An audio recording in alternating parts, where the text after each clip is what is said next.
And we're back. The Victory Degree Podcast episode I lost track of. I think we're at 51. This might be episode 51. But today we're doing things a little bit differently, and I'm excited because on the Victory Degree Podcast, we're all about doing things a little bit differently and experimenting as we go and trying to figure it out.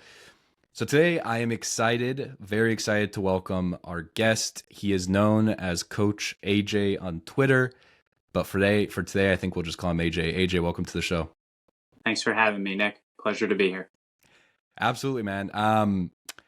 So when I said that we're going to do things a little bit differently, I want to kind of set this up for the audience. So let me hint at what we're going to try to do, and then we'll go kind of into your background and the content that you create. And then I think it all kind of makes sense once we actually start doing the thing. So for this episode, I have some of your Twitter content pulled up, and I've extracted some of my favorite quotes or stories that you've posted about on your account. They're all related to either coaches or athletes, and some of the lessons that they've been able to pass down to us mere mortals. So that's kind of the setup. But now let's get into your backstory, why you started creating content, who are you, and we'll go from there. Yep. So name is AJ Shavell. I've been, I'd say, writing online for the last 3 to 4 years. I've been doing coaching for like the last 4 to 5 years at this point. Kind of all started in 2020. But my background is an engineer. Its background is consulting. And what happened was in 2019, I was going through some big life events, in terms of, this is before 2020 and before COVID. I was going through a tough time. I was going through a question of who am I? And for me, I found meditation, and I started to find purpose and meaning in life in terms of everything that I was looking for. And so it all started with reading the book, Joe Dispenza's Breaking the Habit of Being Yourself. I've suggested it to a lot of people. It definitely has some, I'm not religious by any means, but it definitely has some religious disciplines in there. But essentially, the theme I got out of it was that by the age of 35, 95% of your life is on autopilot. And I realized that in myself at that age, younger than 35 at that point, but being able to notice that, hey, you're on autopilot. What are you doing? Are you asking yourself the question? And so in 2019, I really built the habit of self-awareness in terms of being able to start asking myself the hard questions, hold myself accountable. And it started with meditation, but it went into a few other self-improvement disciplines that went along with it. 2020 happened, and for a lot of people, it was a really tough year. You're stuck inside. You can't, if you're away from your family, you can't see your family, you can't see your friends, you're stuck inside. And for me, it was like a growth year because I was stuck inside, and it was like, what are you going to do? The only thing you're going to do is work on yourself in terms of grow and get better. And so by the end of 2020, I had a lot of people asking me, like, what are you doing? Because like, I'm noticing the differences in you. And people were noticing it at the beginning of 2020, but by the end, they were like, what is going on? Like, what isn't? I started just saying what I was doing. I wasn't preaching it to anyone. I was just saying, hey, this is kind of how I live my life in terms of thinking about my goals, thinking about my process and systems and habits. And then also, what does my ultimate meditation look like in terms of I've tried different things, and this worked, this didn't work ultimately. And so then what happened was in 2021, I started doing some one-on-one coaching, and it happened naturally. I had a bunch of friends and family members who wanted me to coach them or coach their children, to be completely honest. It's like, you have a great perspective on life. I want you to impart this with my kids. So I would just ask questions. I mean, life is all about questions and asking yourself the hard questions and asking other people the hard questions. So I'd ask questions, and I started doing some coaching, and that was kind of 2021. And then 2022 is when I started doing some writing online, in which I had never really done writing. My background was in technology and technology consulting and talking. So I'm used to doing this, Nick. I'm not used to actually sitting down on the keyboard and actually typing it out. So I got better with writing. And I think for me, the biggest thing of like the proof, besides the fact that people noticed and the fact that I felt better, was that I played high school sports. I played high school basketball. I played high school volleyball. But over time, I worked in a desk job and my back started to hurt to the point that like I couldn't even run more than a quarter of a mile. Like when COVID happened, I couldn't run more than a quarter of a mile. And then in 2022, I ran my first half marathon. And then in 2023, I ran my first marathon as well. So for me, the biggest thing I started to realize was when you start to see change, you believe change is possible in all areas of your life. So you start to see and you kind of get that growth bug in terms of like, I grew here. How else can I grow in those different areas of my life? And so I started to really look introspectively, and it just kind of naturally happened over time. And so that's where the content creation kind of started to happen in terms of 2022. I'd say in 2023, it really started to take off. I had in 2023, that's when I started my newsletter. And then that's when kind of my X account, formerly artist known as Twitter, started to grow over time. And then it really grew last year in 2024. And since then, I've started to have kind of more coaching, one-on-one coaching opportunities. I'm based in Houston, Texas, live in Houston. So had some of those opportunities, had some speaking engagements as well that have come to it as well. So been very grateful for the changes I've had. I mean, I wouldn't trade anything for what I've gone through. And it's kind of the content creation of what I do is me speaking to really the younger version of myself. The things that I wish I had learned, the things that I learned in 2019 and 2020, I might have heard them. I might not have been ready for them when I was younger, but it's the things I wish I would have known. And that's the sage old advice too for for those who are thinking of getting into content creation. It's the advice is always create the content that you wish you had, or create the content that you want to consume. And it works because it helps. First of all, you're staying true to yourself and what you're actually interested in. But second, it helps with burning out, right? In part because you're staying true to yourself and you're not forcing yourself to be someone that you're not. And we all know that content creation is a game of longevity and who can stick with it the longest. Before we get more into your content stuff, you said that you would ask yourself certain questions and that you would ask your coaching clients certain questions. What are some of the questions that you would ask either yourself or your clients? So the first thing that like I go on with any coaching client is ultimately, what is the goal of what you want to accomplish? What do you want to accomplish? Why do you want to accomplish it? And why do you think you haven't at this point in terms of the what it is? The next thing we start talking about as that is, what is the price you are willing to pay to do this? So ultimately it's, how do I know I'm going to go get that? And what am I willing to go do that? We don't need to go Nick Saban and put a full plan together right now at the moment, but ultimately, like, what price are you willing to pay? Is it that important to you? And why is it that important to you? So that's kind of like the first session I sit down and talk with anyone about is like, what do I want? Why do I want it? The next thing is starting to get into the mindset of, when you're going through the plans, why are you not actually doing what you say you want to do? Is it fear? Is it the self-talk that goes in with it? What does that voice inside your head actually look like? And then also, are you starting to have, in terms of self-talk, are you challenging your thoughts? Are you actually challenging what is being said to you and really talking to yourself instead of just listening to yourself? I think what happens a lot of the time, especially when I work with youth, is they don't realize that every thought that they have, it's just a thought. It doesn't mean it's real. It's a thought. And so you can either accept it or reject it in terms of just let it go as you go through. But also, instead of just thinking about, these are the thoughts that just came to me and started appearing, what are the things that I want to tie myself to? What are the things that I want to tell myself overall as we start to get into it as well? So we start getting into those type of questions kind of next. It really varies and kind of changes depending on the person. But ultimately, at the end of the day, it's starting to set a standard of who I want to be and what it's going to take to be there overall. So another key thing I do is I walk through, and for people who don't set values, family values, core values, team values, whatever it is, we have family values here. What are the things and the standards that we're going to hold ourselves to regardless of the goals, just as a human being in terms of being a person of character?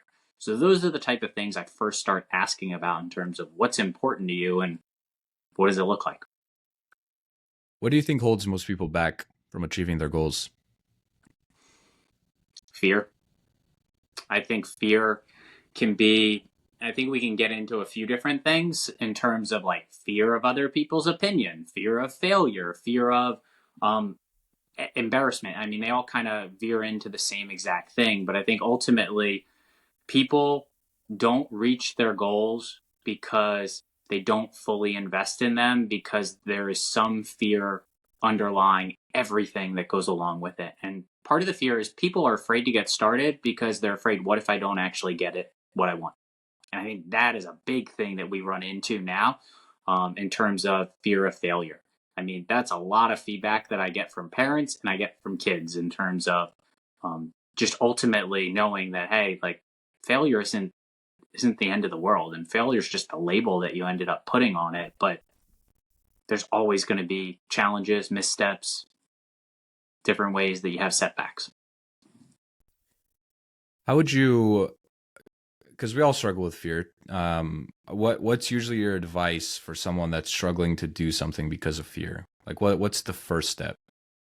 Talk it out.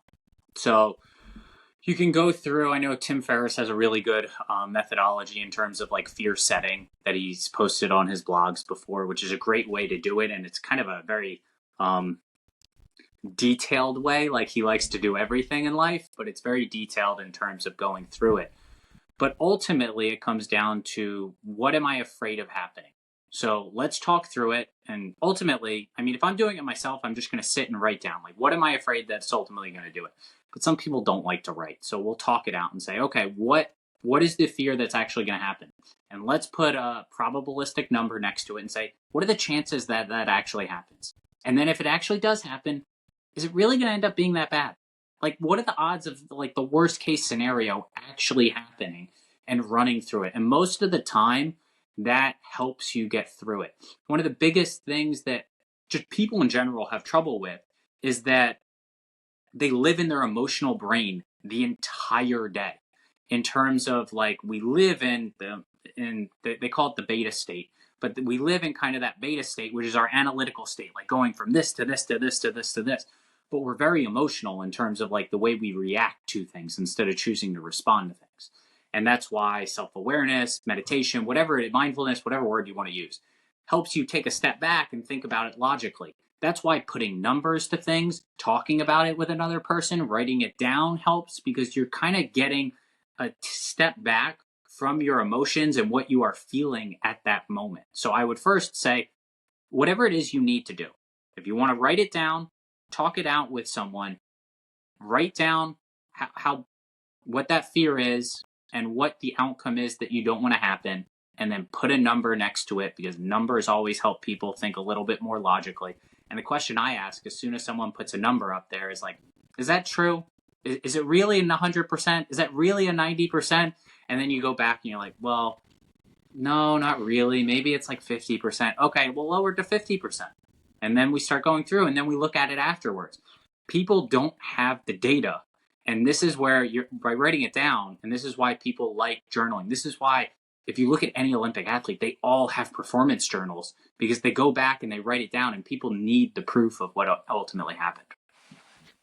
That's a really good point. I remember when I was first starting out this podcast, in my first couple episodes, I was super nervous, and it got to a point where I had to ask myself, like, what are you actually nervous about? Like, what is causing this anxiety to come up while you're recording? And to your point, like sometimes it's hard to wrestle that with yourself and within the confines of your own brain. So I actually ended up taking out a piece of paper and a pen, and I wrote down, like, what am I actually afraid of? Like, am I afraid of not having a follow-up question? Am I afraid of, I don't know, saying too many times? Am I afraid of people making fun of me? Like, or whatever, right? Like, but writing it down helped me, and it helped me understand, like, the thing that I'm afraid of is actually not that bad. Like, if I'm afraid of not having a follow-up question or the interview being awkward, guess what? I can go back and edit out the part where there's maybe some awkward silence while I'm trying to figure out follow-up question.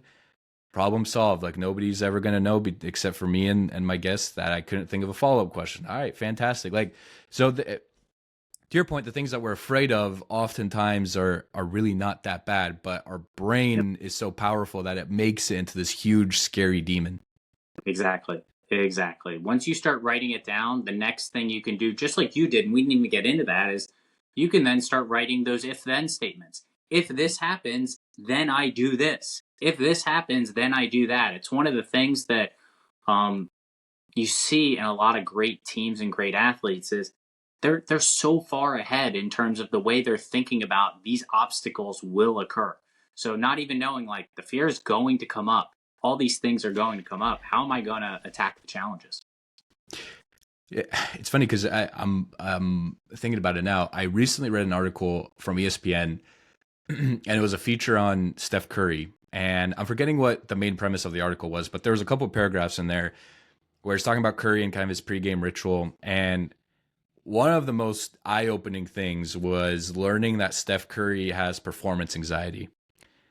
And the reason why it was so eye-opening is because when people deal with certain stuff like anxiety or depression or whatever, a lot of times we think, oh, it's only like I am the only person in the world dealing with this. Like like nobody else deals with this except for me. But to learn that people like Curry, like many top tier athletes, deal with anxiety, they deal with performance anxiety, they wrestle with the idea that they're never good enough, right? Like Curry talks about it in the article. The reason he has performance anxiety is because he's set such a high standard for himself that he's worried that he's not going to be able to make that standard every single night. So it really puts stuff into perspective when you hear that even some of the people that you look up to deal with a lot of the same stuff. Yeah, no, it's human nature. You know, our brains are built in that way that it's the fear of being left out by the herd, the fear of being ostracized, and it's just comes up in different ways. I mean, you and I talk about it a lot when it has to do with sports, but it just comes up in life. Right. So AJ, let's get back to your content stuff, and this will kind of set up for the main event, as we'll call it for this podcast. So we talked about how you got to content creation, some of the struggles that you went through, and where you are now. But give us a background on the type of content that you actually like to write about and to create. So, right now, I say I write about 2 to 3 posts every single day. And then I've got a weekly newsletter and I've got a premium newsletter that comes out every single day. Um, for the free content that's on Twitter that everyone sees, it's usually a blog post in the morning. And then in the afternoon, we've got a little bit of a quote or an insight or some deep dive in there. And then there's a video usually at the end of the day that goes along with it. I most enjoy writing those blog posts. I most enjoy the deep dives that I end up writing. But I would say the content is focused. It's kind of mental fitness, but I would say mental fitness really comes down to I end up writing about mindset, resilience, leadership, teamwork, all the disciplines I'd say you need within a team concept and an individual and a personal concept as well. And so it really gets down to a few different things that I write about. I write stories. So there's a lot of stories in there that are inspirational and motivational. Like I've done things on like JJ Watt and how he basically decided, hey, I'm going to go be a walk-on in Wisconsin and was delivering pizza when he was a big high school recruit and had a scholarship to I think it was Cincinnati, and then decided to leave. I've done other stories as well. I love doing the deep dives on stories because people love stories and they relate to the stories of what's going on in terms of what they're working with. And then I think JJ Watt was Western Michigan. Anyway, so Central Michigan. And so when it goes to the next piece, I'll take topics and deep dive completely into it. So when it comes to resilience, entitlement, complacency, the principles of mental toughness that go along with it, servant leadership, I'll do deep dives into why does it matter, questions you need to be asking yourself, how do you actually make this a habit, how do you embed this into your team as well. So it'll be those type of concepts. And then also, I am a quote fiend. I love quotes. And so you'll see a lot of quotes on a lot of different topics that go along with it. I think one of the biggest things people need nowadays is they either want long content in terms of I want the full story and I want the deep dive, or give me the TikTok version that is this short that goes along with it.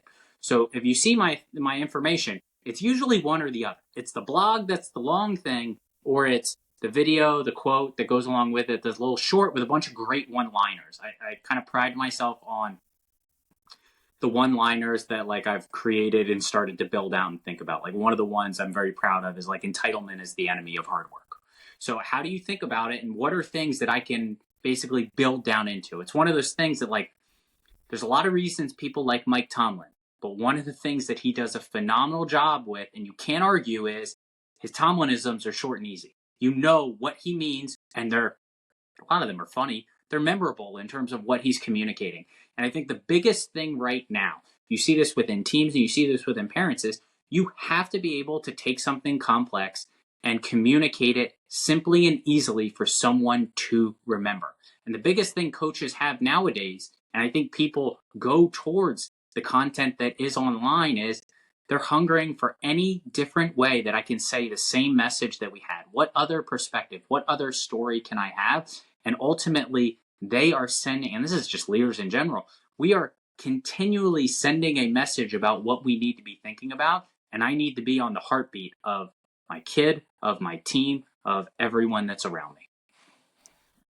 I want to ask you some of your favorite stories from some athletes or coaches that you've written about. But I'll give you some time to maybe think about that in the background as I ask you this question, which is what's your goal? Because and we were laughing about this before we started recording, where a lot of content creators go through the same part of the content creation journey where nobody truly knows what's happening or what they're doing. I would argue if entrepreneurship is the same way, starting a business, like you don't really know what you're doing or like on a day-to-day basis or, kind of how things are going to work out.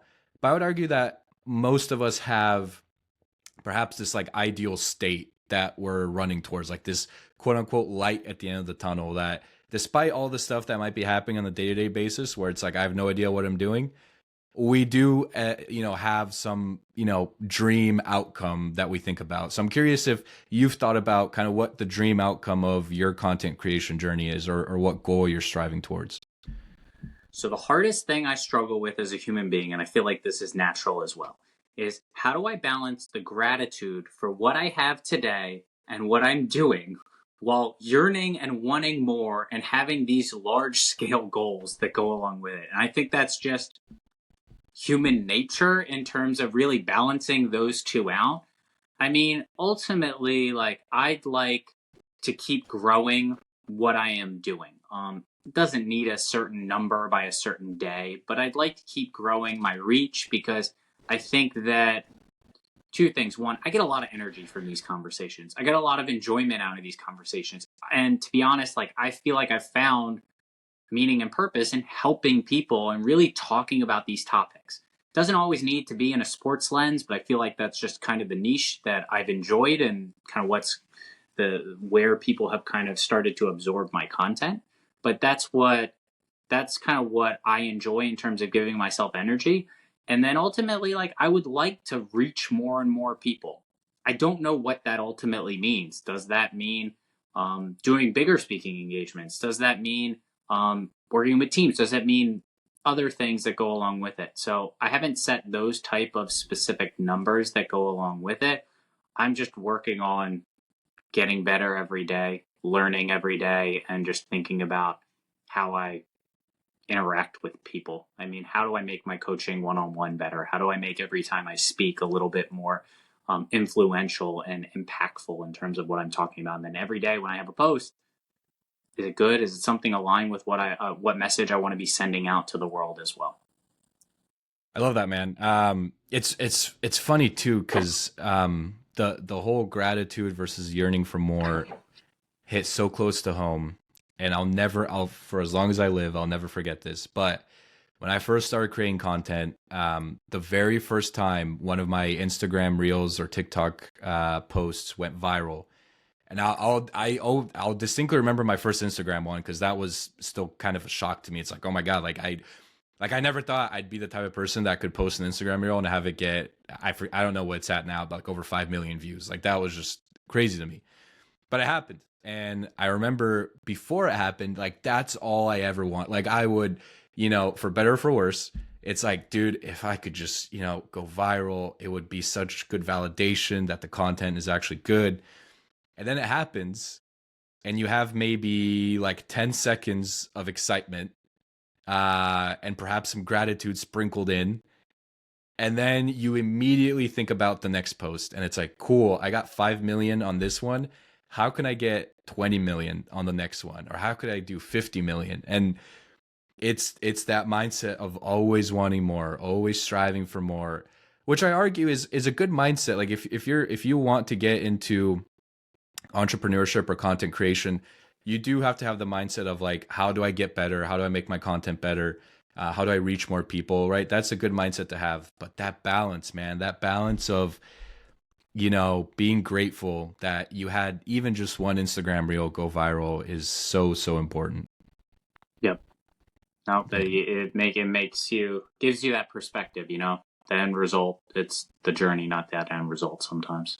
No, absolutely. It is the journey. And I have to remind myself that constantly, where it's like, these small milestones that you might reach, in between where you're at now and some end goal, are what make the journey so, so enjoyable. Well, AJ, I want to dig into some of your content here. And I'll still let you kind of think about maybe some of those favorite stories on some of the deep dives you've done. We'll go through maybe 5 of these. We'll come back to the stories, and then we'll kind of finish off with the rest. But essentially what I did is I pulled some of my favorite quotes that you've compiled from either athletes or coaches. And the idea is to go through some of these and get your thoughts, and to just have a general discussion on the meaning, etc. Yep. So I figured the only way to do this is to start off the right way, and that's to start off with Ray Lewis, who is arguably not arguably, but is one of the best middle linebackers in the history of the NFL. He unfortunately was a big reason why my 49ers lost in 2012 in the Super Bowl. But it was also his last game ever, so you know what? He deserves that. But kicking off with Ray Lewis, this is a direct quote from him. He says, "That's why kids have a problem finishing things today, because as soon as they feel a small bit of discomfort, they're gone. The greatest pain of my life is the reason I'm standing here today. To overcome adversity, you have to face it." So this was from his TED Talk. I think it was only about like 30 seconds of what he just said, and you can imagine with Ray Lewis, it was a very emotional TED Talk that he gave. But I think it hits home. I think one of the things that I've noticed with this next generation is that parents are stealing the struggle for their kids, and maybe not just parents, but coaches, teachers, everyone, in terms of, well, I don't want them to feel the pain that I felt. Well, ultimately, the pain is what made you who you were, in terms of like, you need to get comfortable being uncomfortable. You need to be able to, you can't grow inside of your own square. And that's where you need to embrace that mindset sometimes, in terms of, what did I fail at today? Or what did I learn today overall in terms of what I'm doing? And so I think that reframing, I mean, he obviously puts it in kind of that stark contrast, but I think sometimes you just need to reframe it. It's hard to have nuance sometimes in some of these quotes, and a lot of these do have nuance, but how do you just reframe the conversation in terms of, what did I learn today? Or how can I actually think about what I'm going through, and not reframe it as failure, but reframe it as, what am I learning from this? Or how's this going to benefit me over time? Because to be honest, if things in life were easy, you wouldn't care, in terms of like, it wouldn't matter as much to you if you just automatically got the championship, it wouldn't mean as much. Yeah, and we talked about with content creation, but certainly in sports, and certainly what a lot of these athletes have to go through, it is the pain that makes them who they are. What would your advice be? Because I sometimes hear this, and I don't know how to feel about it, but there's certain people that maybe have not gone through pain in their life, or haven't experienced a lot of adversity. How would you, what would your advice be to them in terms of seeking out adversity, or trying to test themselves? Like, because there's certain adversity that's unavoidable, right? It might be circumstance, setting, But then there's certain adversity that is almost taken on by yourself. Like you take on certain challenges. So what would your advice be to those people who are maybe seeking adversity but can't seem to find it? Go try something. I mean, anytime you've tried something new, I'm willing to bet that when you go to ride your bike, you didn't just automatically get on the bike and that was it in terms of everything. So go try a new skill, go try something new, and really embrace that beginner's mindset. Embrace the sucking in terms of like, hey, I need to get better overall. Because anytime you started something, you probably weren't great at it. You just don't remember it as much as you do today. So any new skill, anything that's outside of your comfort zone, maybe something that's completely different from you. Embrace the sucking. It's funny you said that because I have a book somewhere back there called Embrace the Suck, which was written by a former Navy SEAL. And that's essentially the whole premise of the book is like, hey, sucking at something's actually not a bad thing. You need to figure out you need to embrace it and then figure out what benefits you can derive from it. So that's good advice. All right, second one here, Deion Sanders. His quote is, "That's what's wrong with most of our athletes today. We don't practice to be great. We don't practice to be dominant. We practice to practice. I practiced to be the best ever." So, one of the things that from all the research I've done and from all the people I've met and all the people who've gone through success, peak performances don't happen just because they happen. They happen because of what you do during practice. And so that's where Steph Curry will talk about getting into a flow state. Deion Sanders will talk about doing the work. Bill Walsh will talk about living the details ultimately. But to be honest, you need to take practice and being able to prep as important as how you take the game. I heard a sports psychologist talk about how you need to, the dot right here in the middle is performance. And from this point, the beginning, until this dot, all the practice that leads up to your performance, you need to think this performance is the most important thing in the world. You need to practice like you're about to die. You need to make sure that this is so important, that you are living the details, going through every single option, making sure you plan for all the obstacles that occur. And then once the performance happens, put your hands up and just let go.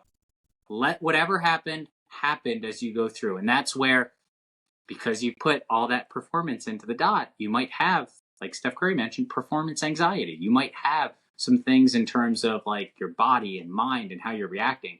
But really, that's where as soon as that dot happens, you have to let go.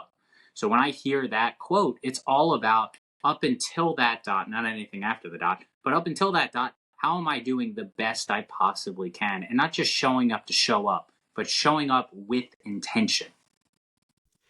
It's funny you bring up Steph Curry because I'm sure you've seen it. There was that clip from The Old Man and the Three when JJ Redick was still doing the podcast. They were interviewing Steph Curry, and they were asking him. I think they were asking him about that shot that he did against the Clippers where he like dribbled through 4 defenders and put up this crazy 3, and everybody was like, "How the heck did you do that?"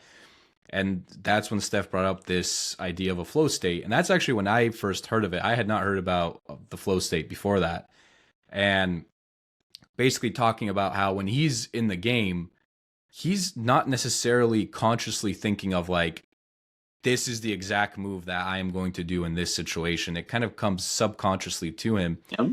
And he talked about how anything that he does in the game, he's practiced hundreds, if not thousands of times before that. So nothing that you see from Curry, I don't want to say nothing, but most of the things you see from Curry or any one of these athletes is not something new and trivial that they've never done before. It's something that, quite frankly, is second nature to them. Yep. No, I completely agree. I mean, for those who have read the Flow book, it's a great book. It's definitely a little dense and harder to read. But I mean, for any athlete that just wants to understand the flow state, Steph doesn't give scientific terms on it, but he does give a pretty good definition in terms of explaining how he just kind of lets go in terms of being able to play with kind of being present, having challenges that go along with him, while at the same time like playing with joy and gratitude, but also having practiced and been there before. He kind of defines the flow state without knowing it, or maybe he does know it, but he does a pretty good definition. Nick Saban, you get up every day, you're entitled to nothing.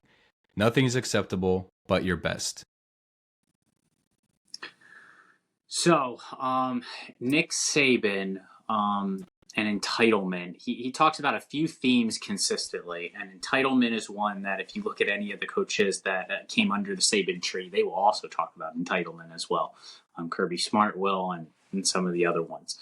I think that just the world we live in, and maybe this is just how we've always lived. I think entitlement is happening a little bit more than what we normally have seen in the past. And I think the way he talks about it is great, where entitlement is the enemy of hard work in terms of you need to understand that nothing is given to you. It's one of those things that, like, depending on who your parents were, how you were raised, no one ever said life was fair. No one ever said you were entitled to anything.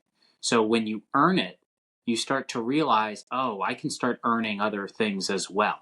So it's really coming in and walking in with, how do I walk in with that working mindset every single day? And I think he knows that entitlement is a cancer to the team, and it becomes a cancer to the team when you kind of take your foot off the gas pedal. What are some of your other favorite Nick Saban? I'm not going to test you with specific quotes, but maybe mantras or just things you've learned from him. Um, he's got the famous quote about leadership and ice cream. Like, if you want to make everyone happy, like, go sell ice cream. So ultimately, he knows leadership is hard. Like, it is hard in terms of being able to just think about everything that goes into being a leader. It is difficult, and there's a lot that's asked of you that people don't think about in terms of, do you really want to hold people accountable? It's hard. A lot of great teams have conflict, and he knew that. He understood that at its core, that you can't have entitlement, you can't have complacency set in. You need to set the standard and make sure people adhere to the standard, you enforce the standard, and you're living the standard every single day that goes along with it. I think for anyone who has won something and is then continually trying to win, that's where he wrote the book on that. He will say multiple times, no one has written the book on, everyone writes a book about how you get to the mountaintop. No one writes a book about how you stay at the mountaintop. And you can hear him talk about that multiple times. But he essentially wrote the book on it. Like, if you listen to him for, like, I've listened to him for tens of hundreds of hours in terms of what he's talked about. Talks about entitlement. He talks about complacency. He talks about selfishness in terms of all those things that go on. And it's only natural for humans to say, oh, I've already won this, I'm fine with this. But not accepting it and moving forward, that's what he does a great job in terms of really focusing your mindset on that and eliminating distractions and making sure that you are living to a specific process. That reminds me, I have it written down here for later on, but we'll just bring it up right now. One of my favorite lessons from Michael Jordan, and I'll cut the quote in half because it's quite lengthy. But Jordan said, nothing of value comes without being earned. That's why great leaders are those who lead by example first. You can't demand respect because of a title or a position and expect people to follow.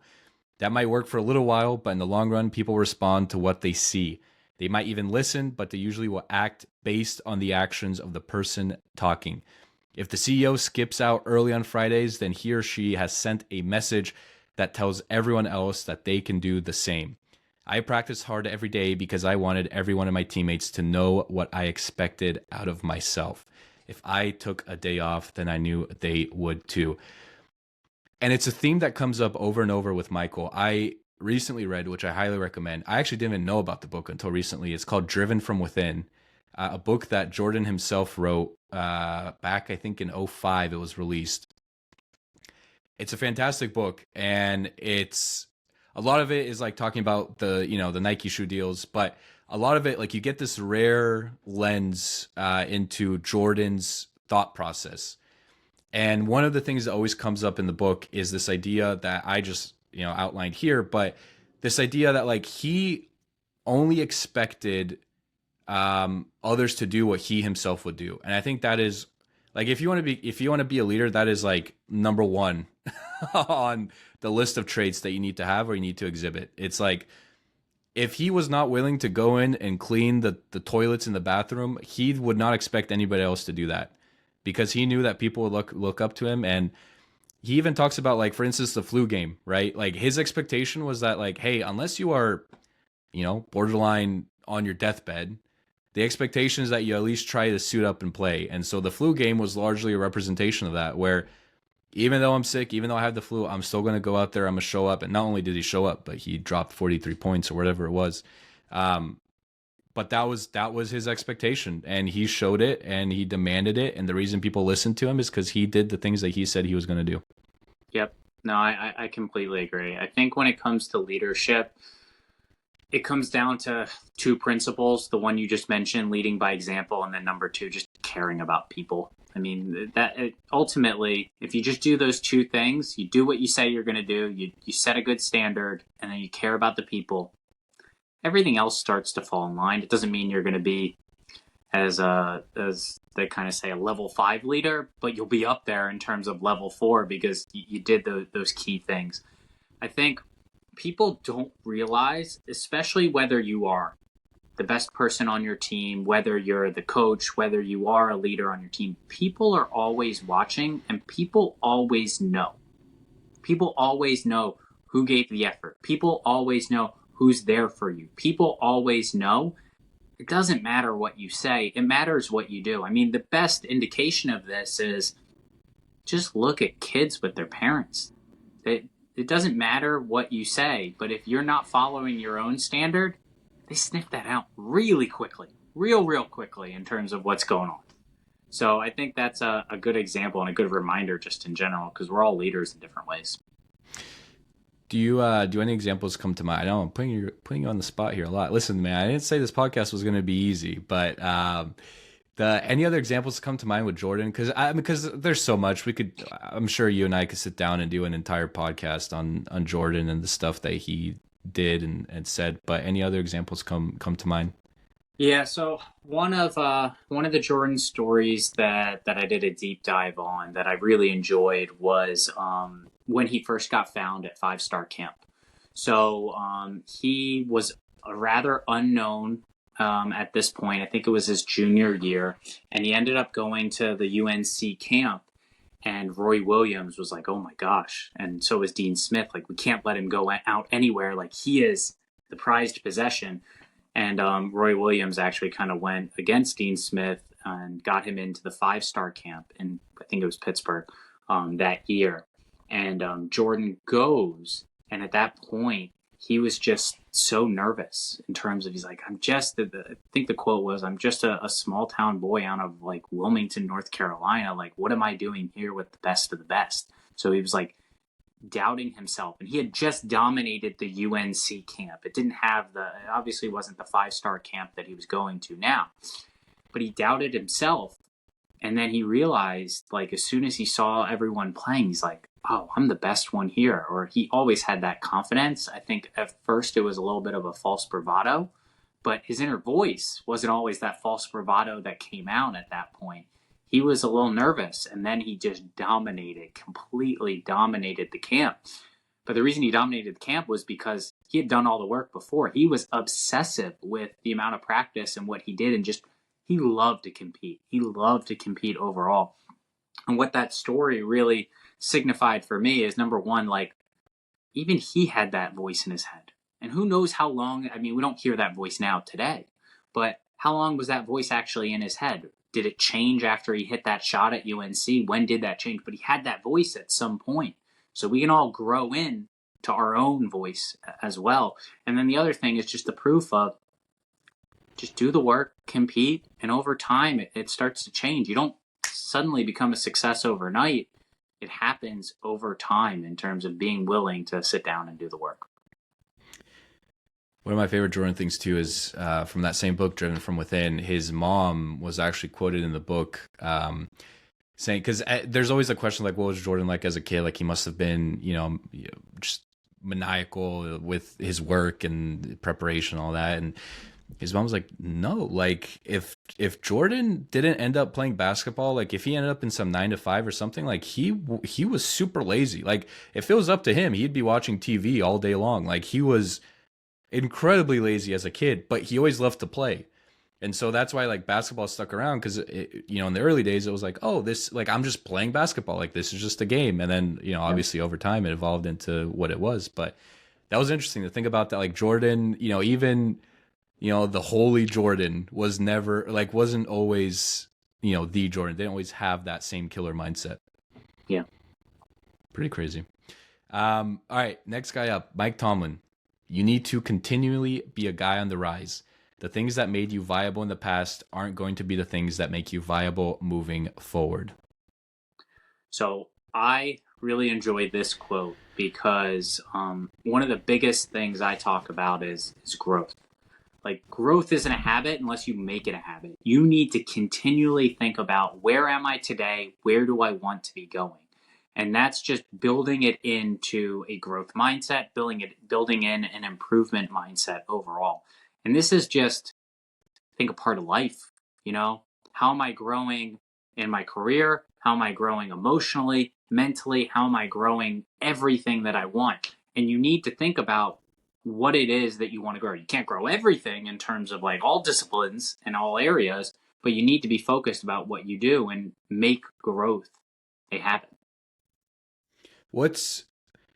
We've talked about growth a lot in this podcast, and I think it's a word that people hear often. Growth mindset, you just mentioned you need to grow, but what are some things that you could do or somebody could do on a daily basis to actually grow, to actually develop this growth mindset? So what I would say is I set goals, and then I kind of, to be honest, throw them out and then come back and look at them 6 to 12 months later. When I actually set that I actually set a running goal in 2020, completely forgot that I did it. And then COVID happened and all the gyms shut down. So the only option I had was to run. Somehow the universe knew and it worked out for me. I have no clue. But let's get back to, I say that because everyone talks about goals and goals and goals. And I think goals are great, but I think it comes down to what's the process, what's the system, and what's the habit that goes along with it. So to think about growth, think about what is the area that you truly want to be growing in and how do you want to get better? And what am I doing every single day that is at least checking the box on it? I think a lot of the things, if you look at a lot of the things that people want, you can really go to James Clear and just reread Atomic Habits and think about it in your life 5 times over. Like that's ultimately to change your life. I think that's all you need to do is just think about what are the habits that I need to get done. And so for me, I needed to grow in my self-awareness habit. I needed to grow in, let's talk about my content, my writing habit in terms of what am I doing and writing down every single day. And then I've been I still run. So I'm still working on like my health every single day. And there's like other things that fit into that as well. But for me, it's like, what am I doing every day to check the box in those certain areas? And ultimately, if I keep checking the box every single day, I am going to get better at all of those different things. So for me, my being present and self-awareness, I do meditation every single morning. Sometimes I do it in the afternoon, but I get in at least 10 to 15 minutes in the morning. I do writing every single day. My goal is to do at least an hour, but sometimes I don't get an hour. Sometimes I get less. Sometimes I get more. But ultimately, if I set that, I know I'm going to check the box. And over time, I know I've gotten, you can go look at some of my stuff from 2022, 2023. It's not the same of what we're talking about over time. You grow into your voice in terms of you start just, no, I don't like that sentence. No, this worked. No, that didn't work. You do the trial and error of what ultimately needs to get done. And then we talk about my running. I have weekly days of what I need to be running and times and everything that sets up. And so I'm not in the same shape I was when I ran my marathon, but I still am trying to improve and grow every single day. So for me, it's what are the minimum daily habits that I need to be setting? And ultimately, I know that if I keep doing it consistently, it'll grow over time. Yeah, finding your voice is not easy. And I can attest that it does take some time. And I remember when I first started this podcast too, you can go back and watch my old episodes, some of my very first episodes. And, I was a lot more nervous, and I was like, oh, let me not show off too much of my personality. Let me just kind of stick to the script almost in a way. And it takes time. And to your point, like nothing that you want is nothing worth having is an overnight success. And like we always hear about, you brought up James Clear, which is an excellent example of a guy that was blogging for who knows how many years. I forgot he was talking about it, but he was writing for at least 10 years before he even wrote Atomic Habits, and he was talking about those types of things. And we see someone, James Clear, who puts out this New York Times bestseller, and you're like, oh well, he just got lucky, overnight success. Meanwhile, you don't see the bottom of the iceberg, which is 90% of the work that went into making it a New York Times bestseller. So it's very interesting. So you asked me for some stories and like some other things I've written about. Yes. So like as you were talking, I was like, oh, this is the story. This is exactly what we're talking about. Joe Montana. Joe Montana, when he went to Notre Dame, was the seventh string quarterback.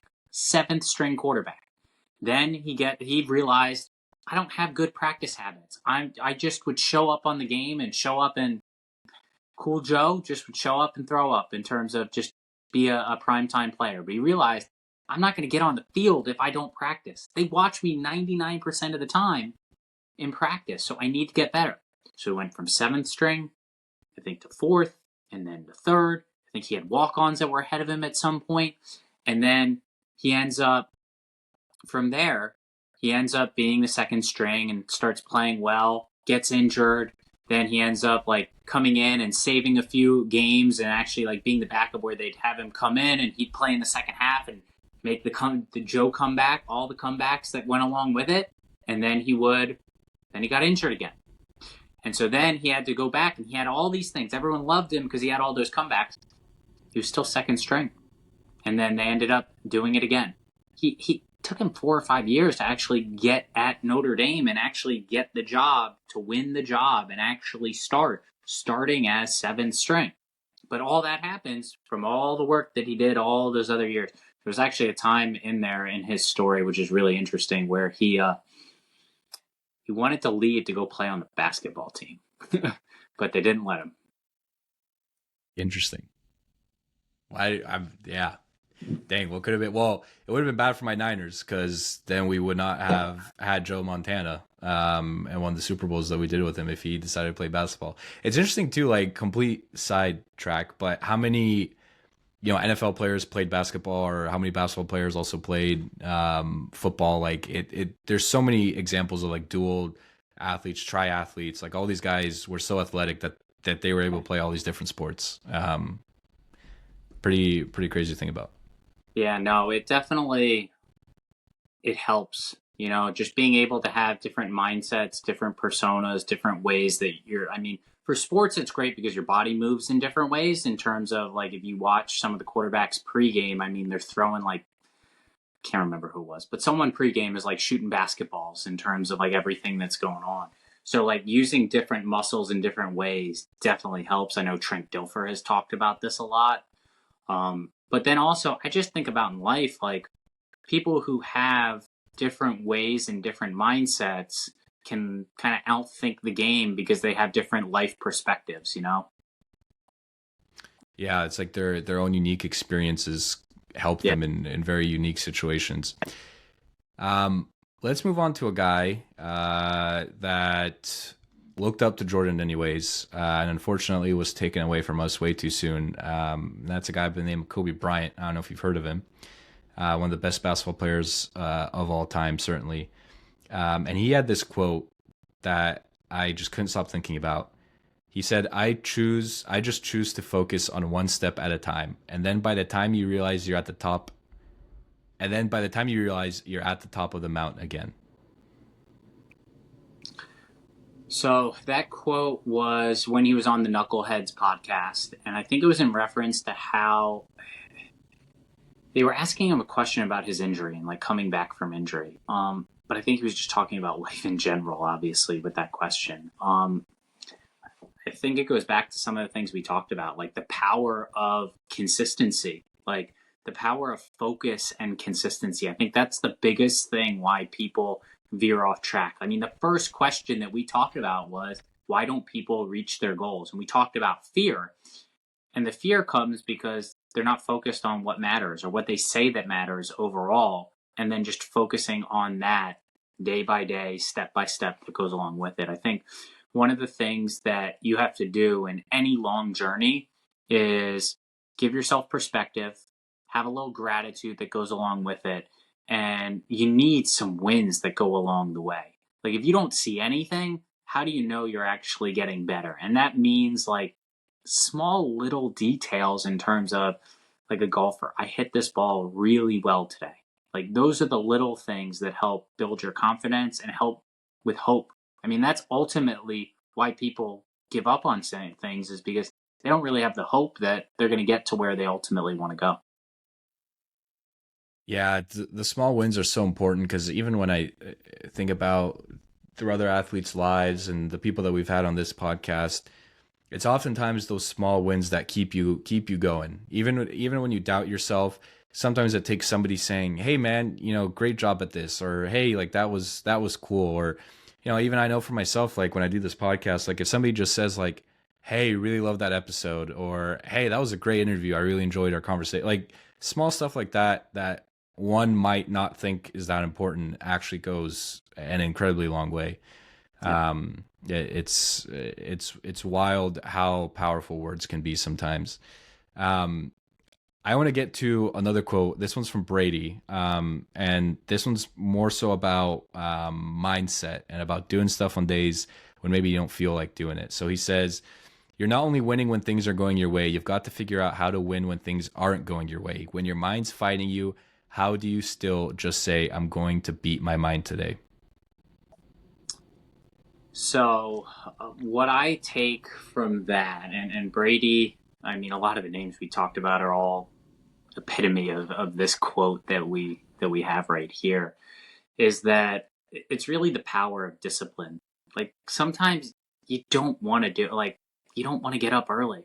You think Jocko wants to get up every morning at 4:30 in terms of what he's doing, but he does it because that's who he is and that's what he wants to be, and that's where commitment is so much greater than the feeling that you have in the moment of what you want to have, that you have in terms of the comfort that goes along with it. So I think for this quote, I just think about the power of discipline, but also I think back on habits and I think back on kind of the systems that go along with it. Because one of the things that people misconstrue about mental toughness is they think it's like, well, I'm just going to ignore how I feel. It's like, no, you don't ignore how you feel. You reframe the conversation and set up a system that's going to ultimately make you successful and make you embrace adversity and go through challenges. I think you can't expect everything to be happy, but you can't expect everything to be bleak all the times in terms of what it is. So when I think about discipline, it's like, when do I work best? How do I need to set this up? What does my mindset need to be for me to rise to the occasion? So if you think about Michael Jordan, he had to come up with, I mean, if you watch The Last Dance, he would come up with any story about anyone to make him get to that next level in terms of, okay, I was insulted, and then it started from there in terms of, I think he worded it a little bit differently, but that's essentially what he would say.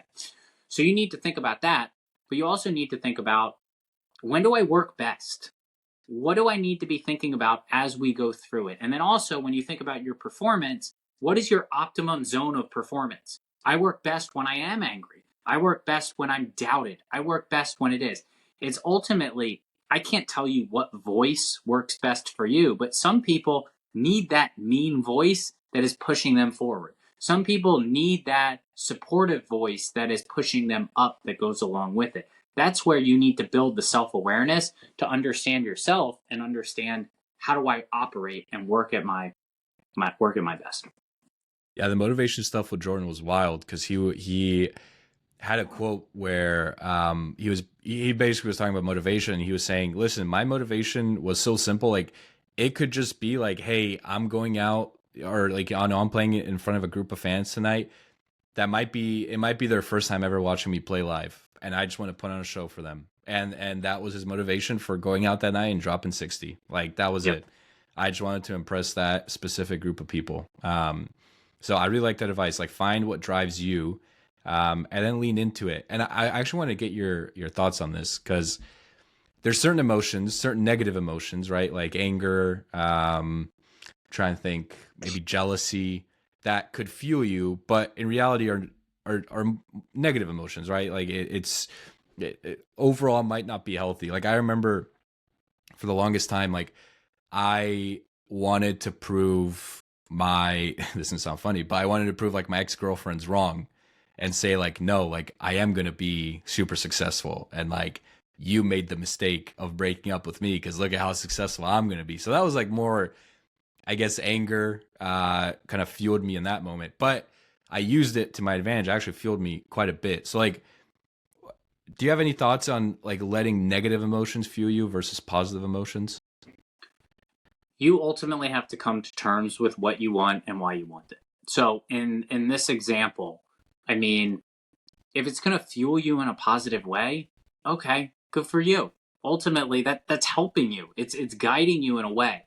But at the same time, when are you going to have acceptance over I am enough? Or when are you going to have acceptance on and gratitude on, hey, I won this not just because of that person, but because of myself, in terms of really being able to accept what happens and ultimately move on that goes along with it. So it's like that motivation absolutely helps, and it helps kind of guide you up. But at the same time, like once you reach the end of the journey, you're still going to have to pay the bill at some point in terms of coming to terms with it, accepting it, moving on from it, whatever it ultimately does. And it's like one of those things that like people hate their rivals in the moment, but they're grateful for them a little bit later down the line, because it's like, I don't know if I accomplished this if I'm not going up against you every single day, you know? That reminds me, a couple more questions to round us here, AJ. We want to be respectful of your time. There's there's this whole idea of proximity, especially when it comes to starting a business or entrepreneurship, where the value of proximity, right? So it's like if I wanted to really, maybe maximize my chances of becoming a successful podcast, I would go to LA because that's where Hollywood is. That's where a lot of podcasts are based out of, right? That's kind of the podcast hub in a way. Or if I want to get into acting, I would go into LA, right? If I wanted to start a startup, I'd go to San Francisco, go to the Bay Area. And it's because you're surrounded by like-minded people.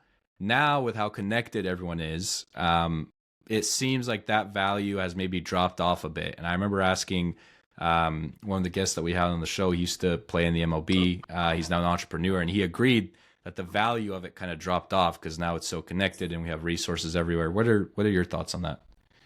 So, I mean, I don't think we're going to argue with the fact that it's important to surround yourself with the right people. And this is just in life in terms of you are the, what's a famous quote? You're the product of the five people you spend the most time with.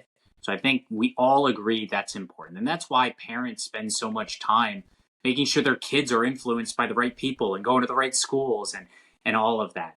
So I think now in today's life, you can, even in the past, you could get away with it if you weren't in the location. I mean, think about Warren Buffett. Like, he became one of the richest people in the world in Omaha, Nebraska. He wasn't in New York City. Like, it didn't matter ultimately for what he was doing, but he did surround himself with smart people and Charlie Munger and other people around him. So I think the value there in the past might have been higher. I agree that it's lower, but I think also people need to think about it's not only who you associate yourself with and who you spend the time with, but who you look up to. In terms of one of the key questions I asked my friend yesterday was, what does your content diet look like? Like, who are you listening to? Who are you looking up to? Because that's ultimately the people that are in your ear more than almost anyone. I mean, having someone that you listen to, like on a podcast or on YouTube, it's very intimate because you are listening to their voice for usually over an hour of what they're saying. And that essentially is someone that you are associating yourself with and learning from. You might not be having a two-way conversation that goes along with it, but is someone you look up to. That's why some people talk about it. The people that influence them are the people that they read biographies about or that they learn from as well. So it's a different way to think about it overall. Somebody tweeted this out the other day, and I'm going to butcher it, but essentially was like, show me your YouTube homepage, and I can tell, like, that will tell me everything that I need to know about you. Yep. Yep. It's fun.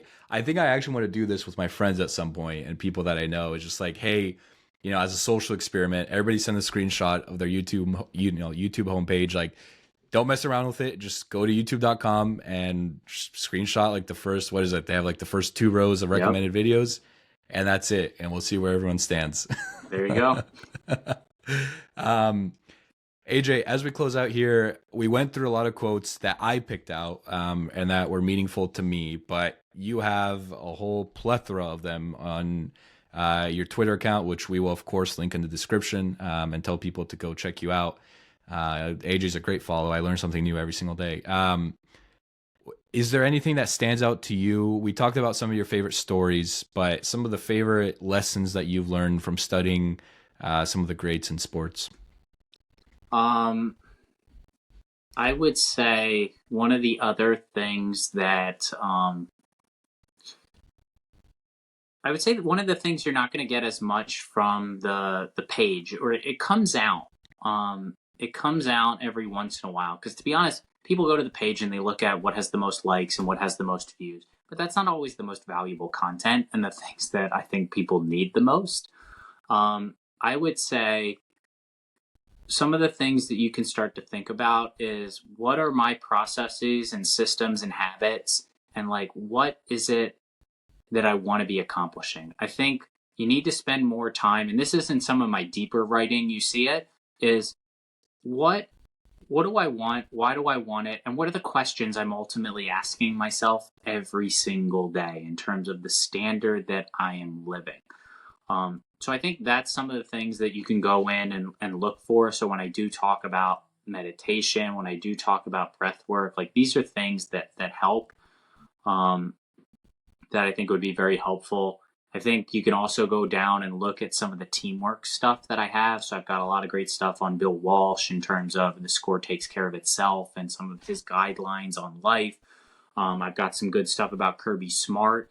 There was an interesting thing that he talked about, basically about how do I get people on the bus, in terms of, he uses one Gallup number.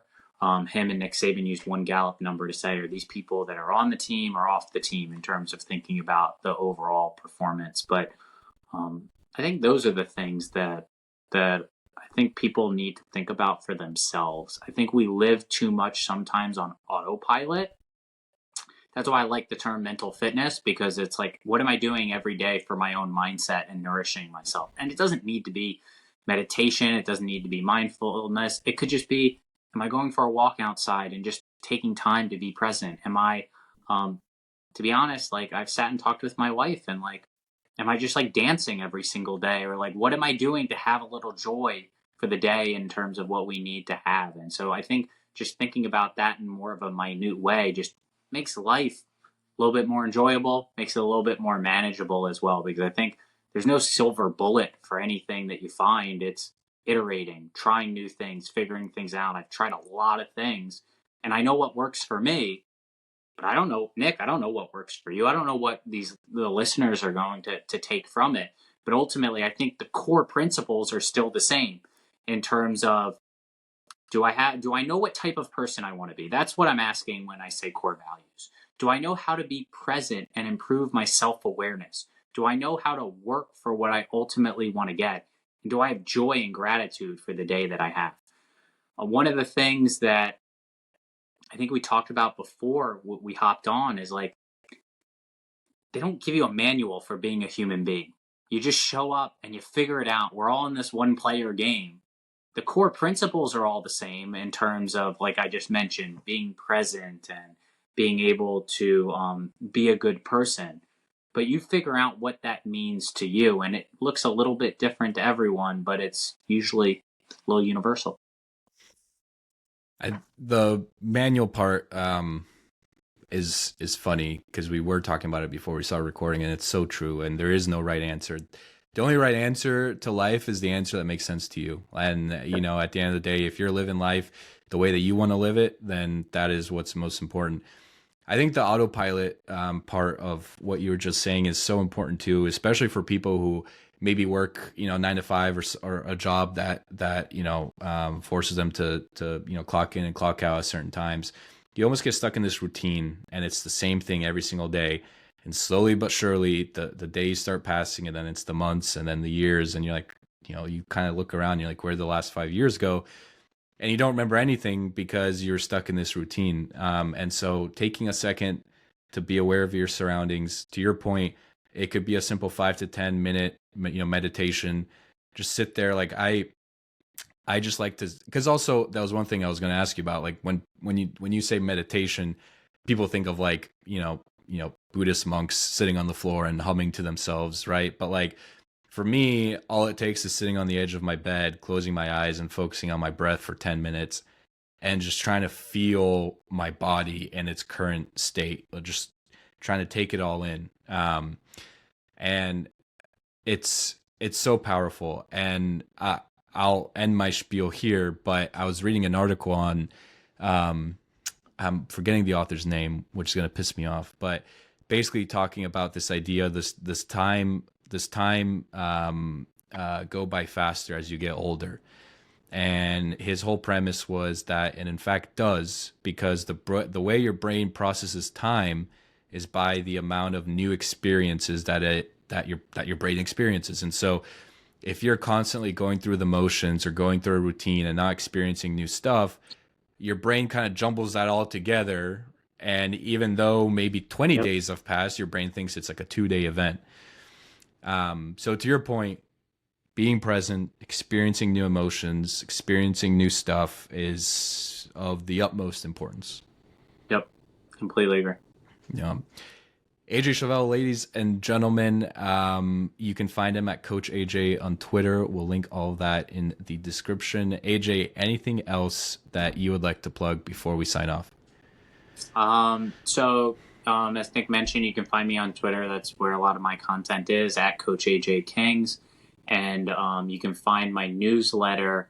It's called The Growth Compass, thegrowthcompass.beehive.com. And we've got a premium community where we send out daily newsletters as well. So we'll do deep dives on different studies. We'll do, I've got an upcoming book that I've been writing, so I'll send out actually free chapters to the premium community. And then every Saturday we do deep dives on specific people and specific stories as well. So definitely a great thing. I mean, and my writing kind of goes to the human condition, as you see, but I'd say a lot of it is geared towards coaches, parents, athletes, teachers as well. Love it. AJ, I have thoroughly enjoyed this conversation. You're obviously very well read, and I loved your perspective and the wisdom that you at least imparted on me, because it's made a huge difference for me personally, just being able to sit here and talk with you. And I highly suggest for all those listening or watching, go check out AJ's content. It is fantastic. Go subscribe to the newsletter. I didn't know you're coming out with a book, but I am now excited for this book. So we're going to have to talk about that more offline. Coach AJ, thanks so much for coming on, and thanks so much for blessing us with your time. Thank you. Have a great day.